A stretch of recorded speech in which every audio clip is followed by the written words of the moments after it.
We've waited a long time for the Suns to deliver. Has the time finally arrived? Nope.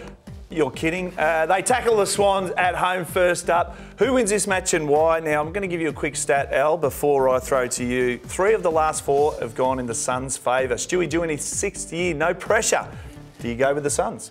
Well, you've stolen my stat there, Dicko, but I think the question for the Swans is the grand final hangover. History says it's a real thing. We've seen multiple teams from Port Adelaide through to GWS missing the finals the year after copping a belting on grand final day. So how much is that going to hurt them? Gold Coast did get them at the SCG last year, so it has to be a danger game. You're not big on stats, Jason, I know, but history suggests they've got a pretty good record against the Swannies. No, I know that, but I'm not very bullish about Gold Coast. I don't see where their improvement's going to come from, and I think the Swans are young enough where there's going to be some serious hunger amongst that crew to actually make up for what happened last year. So I think they might be able to buck the trend and kick the season off with a good win. Do you think the Suns this year have a potent forward line to kick a winning score?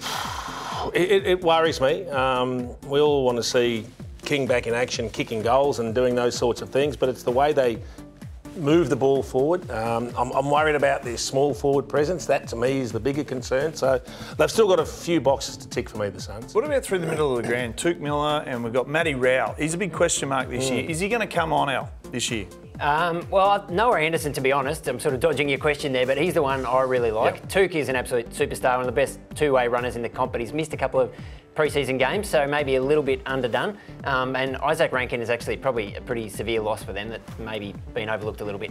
And just before we close it up, Jason, Tom Papley's looking for a massive game. Well, can I just put in an apology to Tom? The reason I laughed was when you nominated him as a Brownlow medal pick because I think you're an imbecile. But I think he is a fantastic player and I love him. I just don't think he plays enough midfield to win the medal.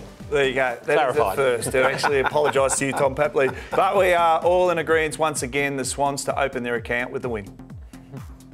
Footy is life. It's loyalty, rivalry, love and pain. Footy is everything. That's why we've made a betting brand for footy fans. That's better. Gamble responsibly.